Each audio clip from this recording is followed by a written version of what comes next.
দুই দেশের মধ্যে চলছে যুদ্ধবিরতি, চলছে আলোচনা, কিন্তু সেই আলোচনার মাঝেই আবারও শোনা যাচ্ছে যুদ্ধের দামামা। ইরানের এক শীর্ষ সামরিক কমান্ডারের বক্তব্য ঘিরে নতুন করে বাড়ছে মধ্যপ্রাচ্যের উত্তেজনা।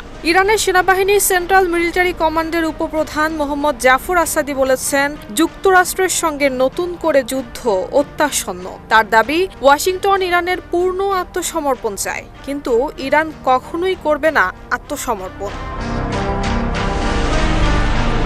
গত ২৮ ফেব্রুয়ারি যুক্তরাষ্ট্র ইসরায়েল যৌথভাবে হামলা চালায় ইরানে। এরপর টানা ৪০ দিন চলে সংঘাত। পরবর্তীতে পাকিস্তানের মধ্যস্থতায় পরিস্থিতি কিছুটা শান্ত হয় এবং গত ৮ এপ্রিল যুদ্ধবিরতিতে সম্মত হয় দুই দেশ।